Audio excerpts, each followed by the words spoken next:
चलो आज हम लोग डिस्कस करेंगे biochemical basis of sickle cell anaemia and thalassaemia. Sickle cell anaemia और थैलेसीमिया दोनों का ही नाम आप लोगों ने सुन भी रखा होगा, जनरल भी सुन रखा होगा, और बायोकेमिस्ट्री में आप लोगों ने भी अपने फर्स्ट ईयर में भी सुना होगा। किस टॉपिक में सुना था? किस टॉपिक में सुना होगा हम लोगों ने सिकल सेल एनीमिया और थैलेसीमिया? नहीं, very good, very nice answer, biochemistry. तो हम लोगों ने सिकल सेल एनीमिया और थैलेसीमिया, जिन लोगों ने नहीं भी सुना था तो उन लोगों ने अभी सुन लेना। हीमोग्लोबिन चैप्टर जो हम लोगों ने पढ़ा था, ठीक है, हीमोग्लोबिन चैप्टर आप लोग का बायोकेमिस्ट्री में ऑलरेडी हो चुका है, ठीक है। उसमें हम लोगों ने सिकल सेल एनीमिया और थैलेसीमिया का एक ओवरव्यू देखा होगा उधर की तरफ से। उसके अलावा भी आप लोगों ने बेसिकली भी, मतलब जनरल, उसमें भी आप लोगों ने सिकल सेल एनीमिया और थैलेसीमिया, इधर फर्स्ट रो वाले सब खड़े हो जाओ। Are you mad? और जिन लोगों को गर्मी लग रही है भी एसी ऑन कर दिया है, वो इतने बड़े एरिया में थोड़ा टाइम लगेगा इस चीज के लिए। इसकी कंप्लेन आप मुझसे नहीं करोगे, मैंने यहाँ की एसी इंचार्ज नहीं हूँ कि आप लोग आकर मुझसे ये रोना रोगे कि एसी नहीं चल रहा है। तो यहाँ पर मैं भी यहीं पर खड़ी हुई हूँ, यहाँ पर भी एसी नहीं चल रहा है।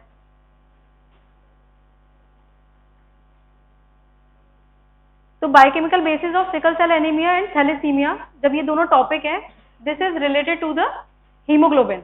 एक ब्रॉड टर्म में अगर हम लोग देखेंगे तो हमारा थैलेसीमिया और सिकल सेल एनीमिया दोनों ही हमारे क्या होते हैं, हीमोग्लोबिन के स्ट्रक्चर से इनका रिलेशन होता है। ब्रॉड टर्म में आप अभी इतना याद रखना है हम लोग को।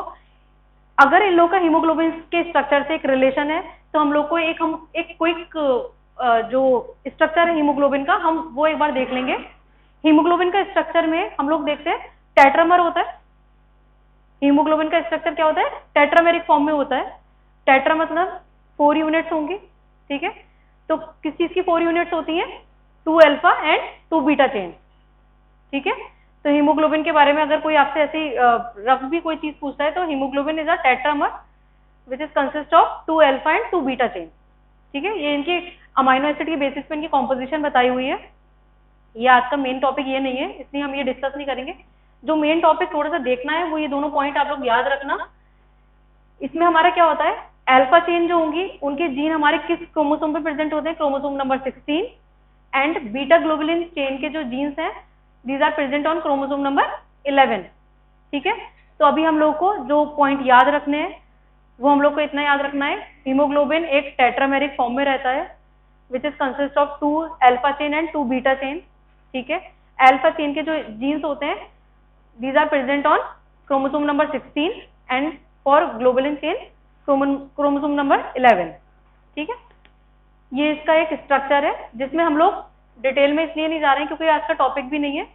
हम सिर्फ सुपरफिशियल ये बता रहे हैं आपको कि 2 अल्फा एंड 2 बीटा चेन इसके स्ट्रक्चर में रहती है। इसके बाद एक ये 2 टर्म यहाँ लिखी हुई हैं, क्वालिटेटिव एंड क्वांटिटेटिव। सारे लोग बहुत सारे प्रैक्टिकल करके आ गए। ये राधे खड़े हो जाओ, बैग उठाओ अपना, जल्दी से बैग उठा लो, बैग उठाओ, लाए हो तो, वरना अपने आप आ जाओ, ऐसे आगे आओ फटाफट। इसके बाद हमारा क्या रहता है कि क्वालिटेटिव एंड क्वांटिटेटिव। अब मुझे कोई भी आंसर करो, ये दोनों टर्म हम लोगों ने लैब में भी पढ़ी थी, इन दोनों का मतलब भी सेम ही होता है। What is qualitative and what is quantitative, what is the difference? इधर से स्टार्ट करते हैं। हाँ, stand up. What is qualitative and what is quantitative?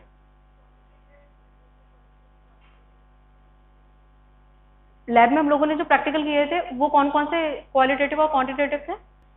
एक जो आंसर बोला जिसे नहीं बोलना था, क्योंकि उसमें एक ऑलरेडी थोड़ा सा एक कॉम्प्लिकेटेड चीज है, वो बोलना नहीं था, वही तुमने बोला है बेनेडिक्ट टेस्ट। वो प्योरली ना क्वांटिटेटिव होता है ना क्वालिटेटिव होता है, वो बोलना ही नहीं था। उसके बाद बताओ कोई, इधर गर्ल्स में ये तीनों मैंने बोला था ना फर्स्ट। लैब में क्वालिटेटिव टेस्ट कौन से किए थे? नेक्स्ट, आप बैठ जाओ। नेक्स्ट, आपको नहीं बैठना था, आपको बैठना था, ठीक है। हाँ बताओ, सोना नहीं है। हीट कोएगुलेशन हमारा, अब मत आना क्लास में, एंटर मत होना बिल्कुल। Heat coagulation test was quantitative और qualitative? Qualitative. Radhe, which is quantitative test? Exactly, जितने भी कलरीमेट्री वाले जो हमने एस्टिमेशन करे थे वो हमारे सारे किस में आते हैं, क्वांटिटेटिव टेस्ट में आते हैं, ठीक है। अगर मैं ऐसे बोलूं कि यहाँ पर अगर ये दोनों चीजें लिखी हुई हैं तो इनका क्या रिलेशन है, यहाँ पर क्या रिलेशन होगा, सामने डेफिनेशन भी लिखी हुई है, सामने आगे लिखा हुआ भी है सब कुछ। अगर मैं यहाँ पर बोल रही हूँ कि this is qualitative and this is quantitative, तो यहाँ पर इनका क्या रिलेशन होगा, हमने लैब वाला तो वो डिस्कस कर लिया, दोनों का मीनिंग सेम रहता है, ठीक है, एक जगह पे क्वांटिटी एक जगह पे क्वालिटी, यहाँ पर उसका क्या रिलेशन होगा,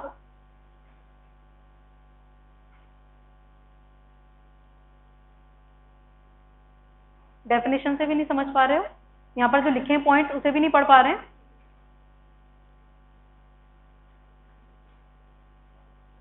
चलो मैं प्रोसीड करती हूँ। क्वांटिटेटिव मतलब किसी भी चीज में क्वांटिटी डिस्टर्ब हो रही है, क्वालिटेटिव मतलब किसी की क्वालिटी डिस्टर्ब हो रही है। यहाँ पर हमने क्वालिटेटिव में देखो लिख रखा है सिकल सेल एनीमिया, जो हमारा आज का एक टॉपिक था। क्वांटिटेटिव में हमने लिख रखा है थैलेसीमिया, जो भी हमारा आज का टॉपिक था। इसमें क्या रहता है, जो हमारी आरबीसीज होती हैं उनका जो शेप होता है वो बाइकॉन्केव शेप रहता है, ठीक है। सिकल सेल एनीमिया में हमारे क्या होता है, जो शेप होता है वो डिस्टर्ब होकर सिकल शेप हो जाता है, ठीक है। वो भी हम देख भी लेंगे सिकल शेप कैसा होता है, बैठ जाओ आप लोग। तो हमारा क्या होता है, आरबीसी का शेप चेंज हो जाता है, ठीक है, क्वांटिटी पे कोई डिफरेंस नहीं आ रहा है। इसलिए हमारा ये वाली जो सिकल सेल एनीमिया है ये हम किस में कंसिडर करेंगे, क्वालिटेटिव में, ठीक है। क्वांटिटेटिव में क्या होता है, कोई भी चीज की क्वांटिटी डिस्टर्ब हो रही होगी।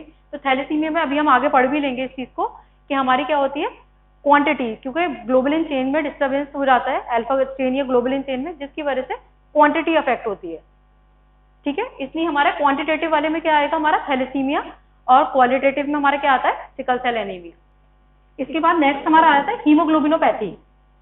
सेम अभी जो हमने लास्ट स्लाइड देखी है वो भी सेम यही है कि जो हमारे सिकल सेल एनीमिया और थैलेसीमिया दोनों ही चीजें हमारी क्या है, ग्लोबुलिन के स्ट्रक्चर में या तो उनकी कंसंट्रेशन कम हो जाए या फिर उनमें कोई एरर हो जाए, ये दोनों ही हमारे रिलेटेड करते हैं हमारे हीमोग्लोबिन के स्ट्रक्चर से, इसलिए ये दोनों हमारा कंसिडर होते हैं हीमोग्लोबिनोपैथी में, ठीक। अब देखो सिकल सेल जो शेप में बात कर रही थी, तो हमारा नॉर्मल सेल है, इसके बाद सिकल सेल ये हो जाता है, ठीक है, हाफ मून टाइप।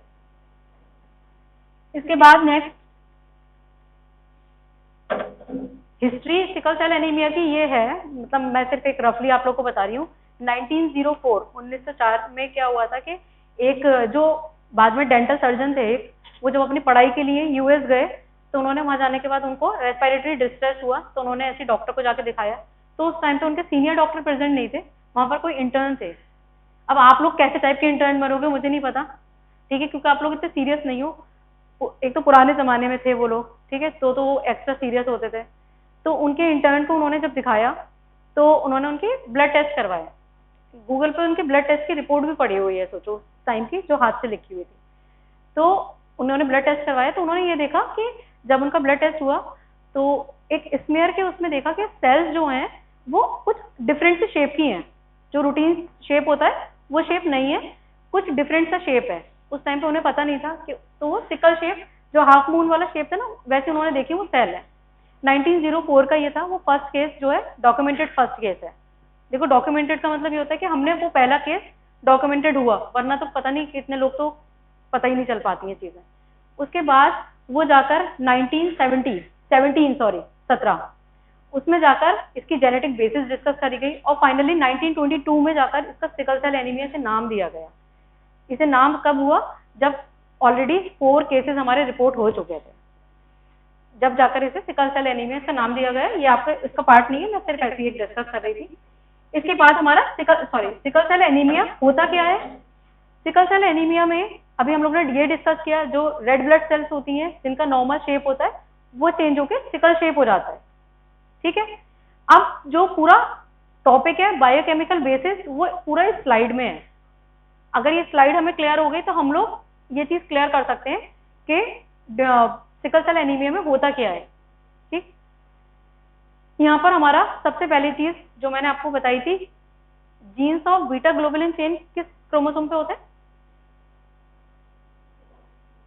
किस पे होते हैं, 11 और अल्फा 16। तो हमारे 6th पोजीशन पर ग्लोबुलिन चेन के म्यूटेशन होता है।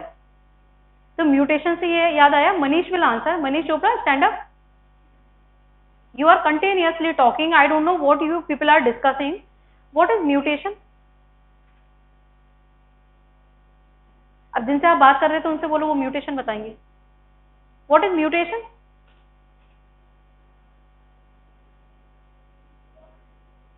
Exactly, sudden change in any base, ठीक है, कोई भी एक बेस में चेंज हो जाए, ठीक है, this is mutation. What is point mutation? Only one base change होगा, चेंज होगी ना जब भी पॉइंट म्यूटेशन होगा। What is frame shift mutation? सब लोग बैठ के जो मुझे बताते हो ना, वो मुझे समझ में नहीं आते, बताओ।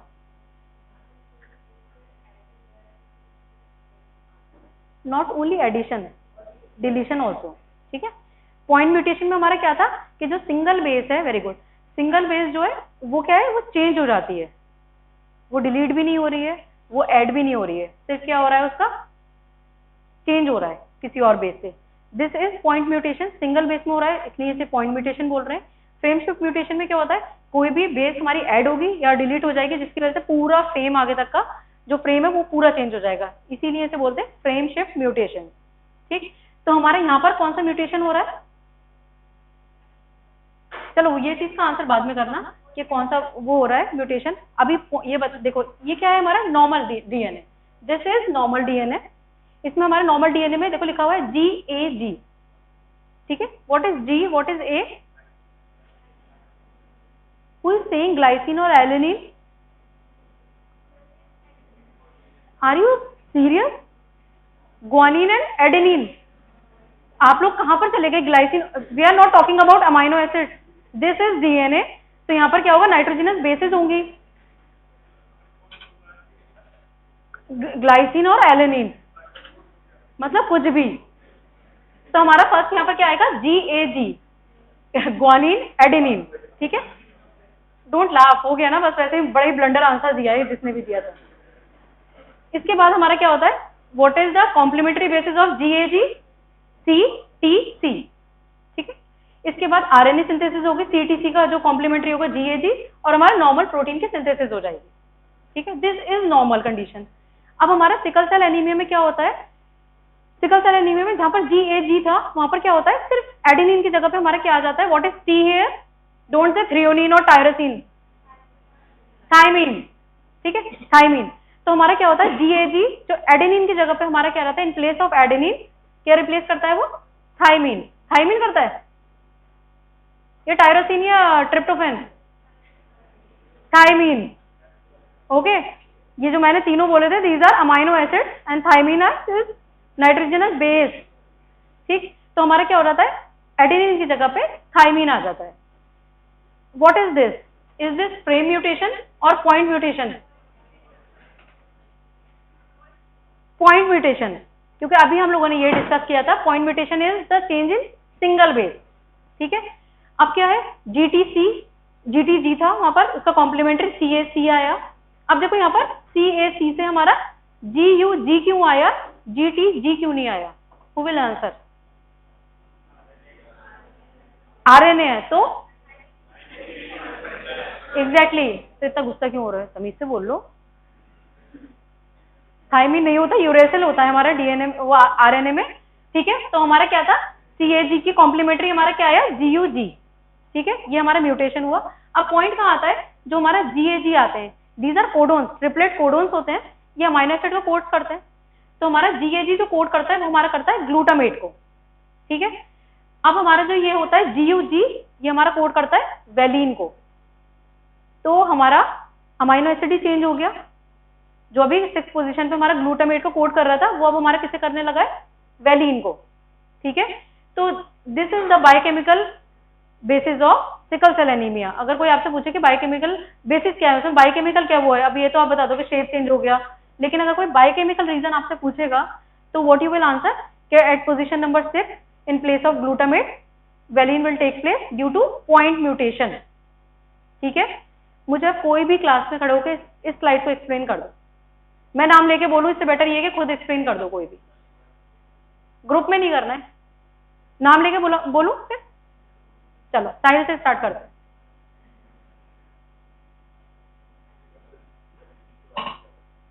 नहीं नहीं, ये वाली स्लाइड जो है, व्हाट इज दिस स्लाइड, मतलब ये क्या, हम इससे क्या समझ में आया हमें?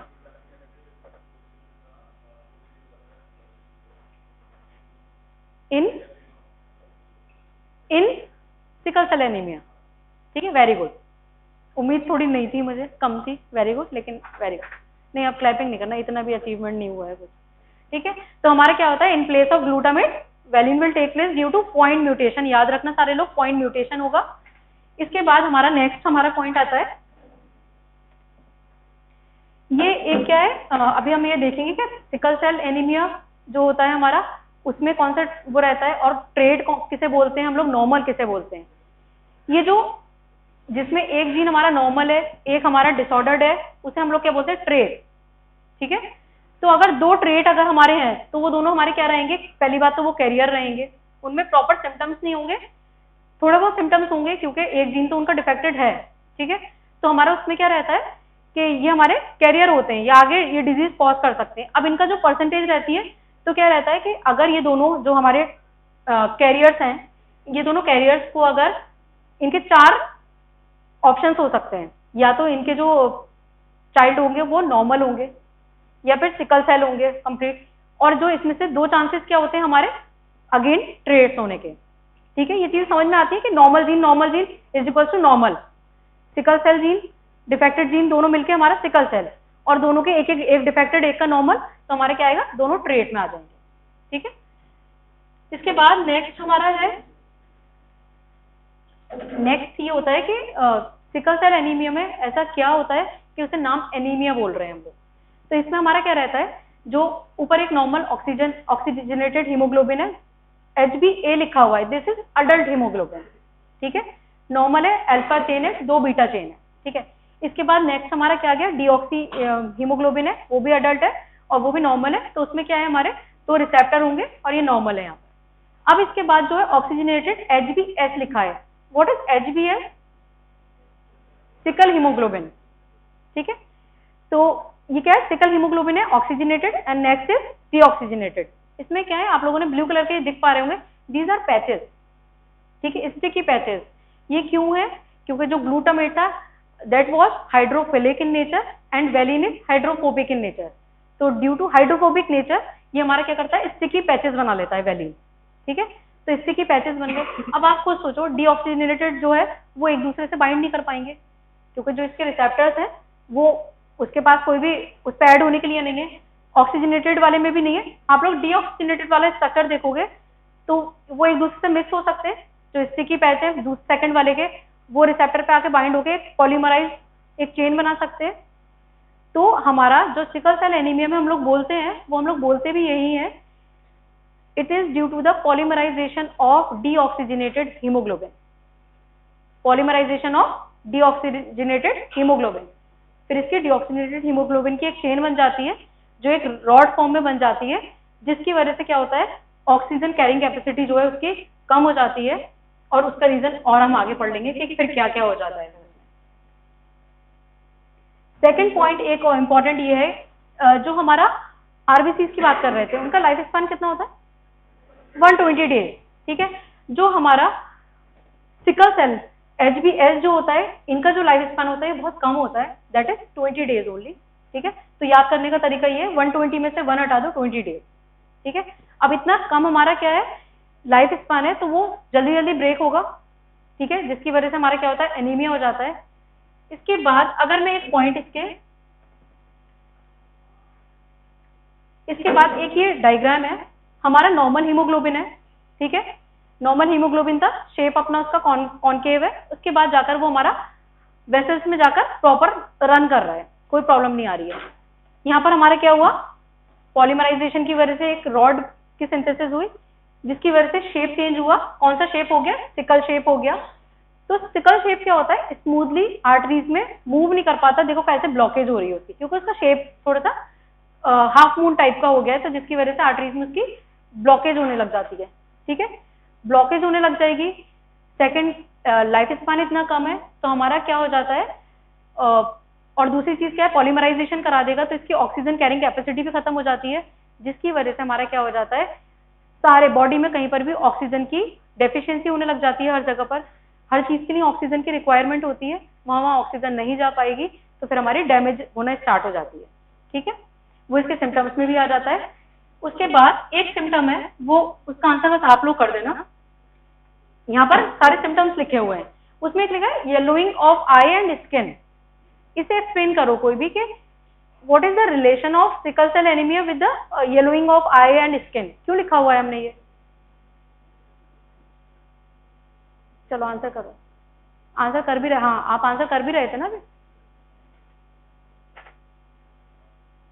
अरे बोल तो रहे थे ना अभी कुछ। आंखें येलो किस उसमें होती हैं ये बताओ, किस बीमारी में होती हैं? बिलिरुबिन इंक्रीज हो रहा है, यही तो है ना। यहां तक तो क्लियर हो गया ना कि बिलिरुबिन इंक्रीज हो रहा है। बिलिरुबिन क्यों इंक्रीज होता है? अरे दिक्कत तो हो ये क्या दिक्कत हो जाती है, ये कौन सा जवाब हुआ? बिलिरुबिन का लेवल इंक्रीज क्यों होता है, व्हाट इज द रीजन, मैं बस वही पूछ रही हूँ। हीमोग्लोबिन किससे सिंथेसाइज होता है ये बताओ, अभी तुम ये आंसर कर दोगे। दीज आर बाइल पिगमेंट्स ना, तो ये बताओ मुझे, बिलिरुबिन जो है एक बाइल पिगमेंट है, उसका प्रिकर्सर क्या होता है, किससे बनता है वो? What is the precursor of bilirubin? बोलो तुम यार, ऐसे ब्लैंक मत हो, मुझे लगा कि ये चीज का आंसर पता होगा तो वो आंसर कर ही लेगा इस चीज में। तो what is the precursor of bilirubin? Bile pigments का प्रिकर्सर क्या होता है? हीम। जो लोग आंसर कर रहे हैं, मुझे नहीं पता किसने भी आंसर किया है, जिसने भी किया है गुड। हमारा प्रिकर्सर जो बाइल पिगमेंट्स का होता है दैट इज हीम। अब क्या है, शॉर्ट लाइफ स्पैन है, ज्यादा से ज्यादा ब्रेक डाउन होगा, ज्यादा से ज्यादा हीम मिलेगा, ज्यादा हीम हमारा कन्वर्ट होगा बिलिरुबिन में। ठीक है, इतना ज्यादा वॉश आउट नहीं हो पाएगा, जिसकी वजह से क्या है, इसका एक्यूमुलेशन हो जाएगा हीम का, वो हीम का नहीं बिलिरुबिन का, जिसकी वजह से हमारा क्या हो जाता है, येलोइश आई और स्किन हमारी येलो कलर की हो जाती है। ठीक है, ये रीजन था सिर्फ, इसमें इतना दिमाग नहीं लगाना था, लेकिन आपको प्रिकर्सर ही नहीं याद आ रहा था। इन्वेस्टिगेशंस में सेम वही है, ब्लड स्मेयर अगर हम करवाएंगे तो उसमें नॉर्मल शेप है सबकी, लेकिन जो ये एरो एरो जहां बने हुए दिस इज सिकल सेल। ठीक है, इसके बाद जब हम इसका इलेक्ट्रोफोरेसिस कराएंगे तो अडल्ट हीमोग्लोबिन का HbA बोलते हैं, तो हमारा एक हमें बैंड क्या है, HbS का भी मिलता है, तो इलेक्ट्रोफोरेसिस में इनकी भी दोनों की प्रेजेंस होती है। इसके बाद हमारे सिकल सेल ट्रेट्स हम कर सकते हैं। एक बड़ी अच्छी सी एक स्लाइड है, यह लिखा हुआ है sickle cell anaemia and malaria. Do you know what is the relation of malaria with sickle cell anaemia? जो हमारा मलेरिया कॉजिंग कौन होता है, एजेंट कौन होता है? Plasmodium falciparum. ठीक है, उसकी जो अपनी लाइफ साइकिल होती है, उसका लाइफ साइकिल का बहुत मेजर पार्ट वो क्या करती है, हमारी आरबीसीज में अपना स्पेंड करती है। तो अब आरबीसीज ही हमारी अपनी प्रॉपर लाइफ स्पैन में नहीं रहेंगी, वो इतनी कम लाइफ स्पैन होगा, वो ज्यादा ब्रेक करेंगी, तो प्लाज्मोडियम फैल्सीपैरम को प्रॉपर टाइम नहीं मिल पाएगा। इसीलिए ये बोलते हैं सिकल सेल एनीमिया पेशेंट्स में हमारा क्या होता है, मलेरिया होने के चांसेस नहीं होते। अब एक अच्छी चीज है तो एक ये भी है। ठीक है, इसके बाद नेक्स्ट इज थैलेसीमिया। ठीक है, थैलेसीमिया की बात करेंगे तो थैलेसीमिया हमारा क्वांटिटेटिव पार्ट में आया था, क्वालिटेटिव पार्ट में आया था? क्वांटिटेटिव पार्ट में आया था, क्योंकि थैलेसीमिया में हमारा क्या होता है, जो अल्फा और बीटा चेन जो होती है, अभी हम उसमें आगे देख भी लेंगे कि कैसा रहता है, उनमें उनकी जो डिस्ट्रिक्शन हो जाता है अल्फा चेन और बीटा चेन में। ठीक है,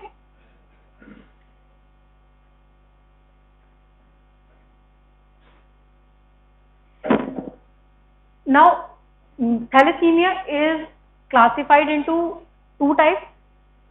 ठीक है, मेजर अगर क्लासिफिकेशन की हम बात करेंगे तो थैलेसीमिया हमारे क्या करती है, 2 मेजर ग्रुप में डिवाइड होती है। मेजर हम इसलिए बोल रहे हैं क्योंकि अब इनके भी सब टाइप हैं, इसलिए अभी हम सब टाइप की बात नहीं कर रहे, ये मेजर क्लासिफिकेशन है। Alpha thalassaemia and beta thalassaemia. इस डायग्राम में क्या चीज क्लियर हो रही है? अल्फा खराब हो रही है। दिस इज अल्फा थैलेसीमिया, देख रहे होगे ना, अल्फा चेन पे कट लगा हुआ है, तो destination in alpha chain is alpha thalassaemia and in beta chain is beta thalassaemia. बस ये इजी सी डेफिनेशन है, इसमें कोई इतना लॉजिक नहीं लगाना कि हमारा क्या होगा, अल्फा चेन जो है हमारी उसका डिस्ट्रक्शन हो रहा है तो अल्फा थैलेसीमिया हो गया, बीटा सेल में हो रहा है तो बीटा थैलेसीमिया हो गया। ठीक है, इसके बाद हमारा क्या है, फर्स्ट हम बात करेंगे अगर अल्फा थैलेसीमिया की, तो अल्फा थैलेसीमिया में जो है हमारा, उससे हम लोग क्या करते हैं, फर्दर 4 टाइप्स के हमारा अल्फा थैलेसीमिया होता है। ठीक है, इसमें ये भी बहुत इजी सा है, देखो साइलेंट कैरियर है, ट्रेट है, हीमोग्लोबिन एच है और हाइड्रोक्सिटेरिस है ये, ठीक है। लास्ट ये हो गया हमारा। 4 इसकी क्लासिफिकेशन है। ये किसकी क्लासिफिकेशन है? अल्फा थैलेसीमिया की, ठीक है। इसमें देखो इसमें क्या होता है, जो हमारे देखो ऊपर वाली एक लाइन में लिखा हुआ भी होगा, each cell has 4 copies of alpha globulin gene. जो हमारी टोटल अल्फा ग्लोबुलिन जीन कितने होते हैं? 4, ठीक है।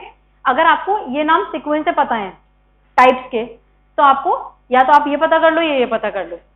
4 जीन है, अगर एक जीन एब्सेंट है तो हमारा क्या होगा? साइलेंट कैरियर होगा।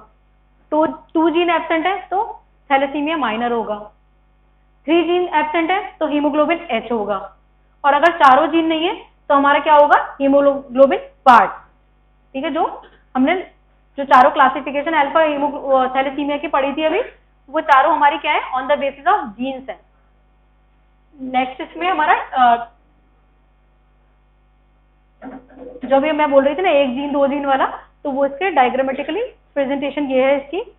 इसमें हमारा जो चारों है, अब मुझे इसका आंसर करेंगे पीछे से करना है यार, ये लोग इसे बोलना, मनीष के जस्ट आगे जो बैठे हुए हैं वो आंसर करेंगे। दोनों लोग खड़े हो जाओ, बातें कर रहे थे ना अभी, एक्सप्लेन करो इस स्लाइड को, बता भी चुकी हूं मैं, हो गया है टॉपिक क्लासिफिकेशन। हाँ तो ये तो बहुत पहले हो गया, बताओ ना, ये स्लाइड बतानी है।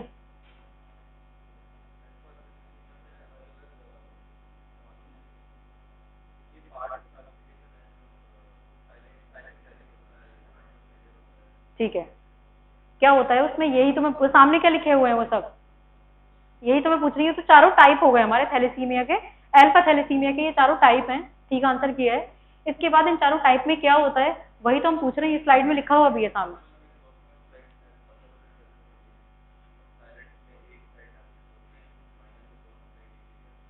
नहीं वो तो सामने देख के बता दिया होगा। स्टार्ट कहाँ से करना था भाई? जो स्लाइड पे मैं तुम्हें बता रही थी ना कि, तो उस टाइम पे तुम दोनों बातें कर रहे थे लगातार। मैं उस टाइम पे ये बता रही थी कि जो हमारी अल्फा जो चेन होती है उसके टोटल 4 जीन्स होते हैं।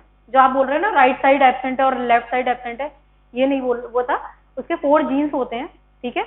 तो उन 4 जीन्स की बेसिस पे हम लोगों ने क्या कर रखा हुआ है, 4 टाइप्स के हैं ये, ठीक है। अगर उन 4 जीन में से कोई एक जीन एब्सेंट है, देखो ऊपर नॉर्मल है, चारों हैं, ठीक है।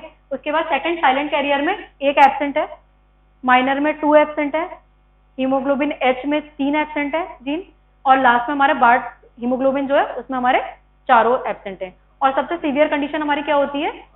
बार्ट कंडीशन, क्योंकि उसमें चारों ही चेन नहीं है। अगर अल्फा चेन नहीं है तो एक्युमुलेशन किसकी, कौन सी चेन का होगा? बीटा चेन का। बैठ जाओ, बातें मत करो। Now next is beta thalassaemia. Beta thalassaemia क्या था? बीटा चेन अफेक्ट हो रही है, तो दिस इज बीटा थैलेसीमिया, ठीक है। Beta thalassaemia is further classified into 2 types only, minor and major. जैसे वहां पर 4 जीन्स थे अल्फा चेन के, यहाँ पर हमारे बीटा चेन के 2 जीन होते हैं, उन्हीं के बेसिस पे हम माइनर और मेजर बोलते हैं। माइनर अगर एक जीन डिफेक्ट है या एब्सेंट है तो माइनर हो गया, अगर दोनों जीन डिफेक्टेड है तो हमारा मेजर हो गया, ठीक है। वहां पर 4 इसलिए थे क्योंकि 4 जीन है, उनकी बेसिस पे हमने क्लासिफाई कर दिया था। यहाँ पर हमारा क्या है कि 2 जीन होते हैं ग्लोबुलिन चेन के, तो 2 जीन है, एक जीन में डिफेक्ट है तो अल्फा वो सॉरी माइनर हो गया, और अगर दोनों ही जीन डिफेक्टेड है तो हमारा क्या हो जाएगा? सॉरी मेजर हो जाएगा, ठीक है।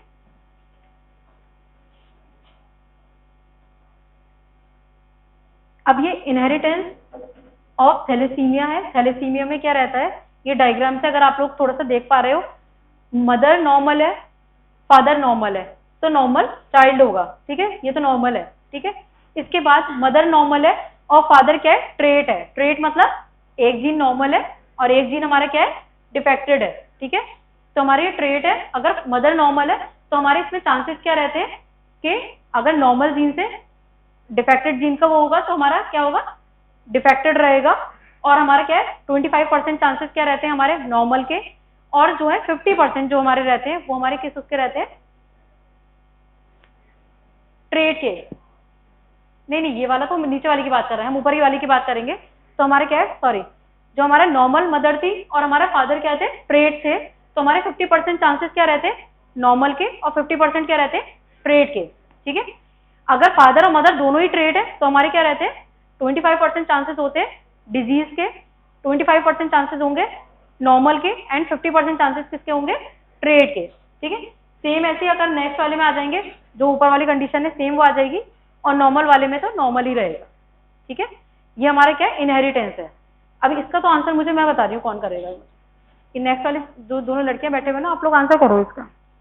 ये क्या स्लाइड में क्या एक्सप्लेन किया है, दो दो कंडीशन दोनों एक्सप्लेन करना। खड़े तो हो जाओ, खड़े तो हो जाओ, मैं जो बोल रही हूँ वो सुन लो। नॉर्मल फादर नॉर्मल मदर वाला एक्सप्लेन करो।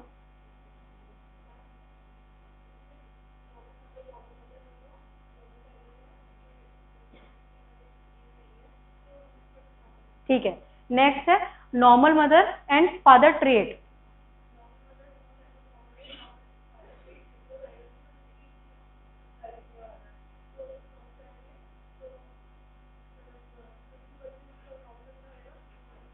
ठीक है, नेक्स्ट फादर ट्रेट है, मदर ट्रेट है, दोनों ट्रेट है। आप बैठ जाओ, आप बताओ।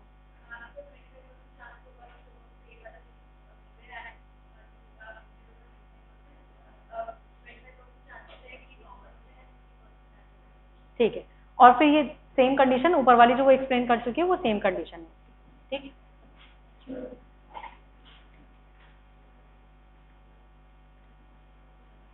सिम्टम्स हैं इसके, हीमोग्लोबिन चेन अगर डिफेक्ट होगी तो सारे सिम्टम्स जितने भी एनीमिया से रिलेटेड आएंगे वो तो आएंगे, और हीमोग्लोबिन के जितने भी फंक्शन है वो सारे फंक्शन नहीं हो पाएंगे, तो वो सारे इसके सिम्टम्स में आ जाते हैं। ठीक है, चलो।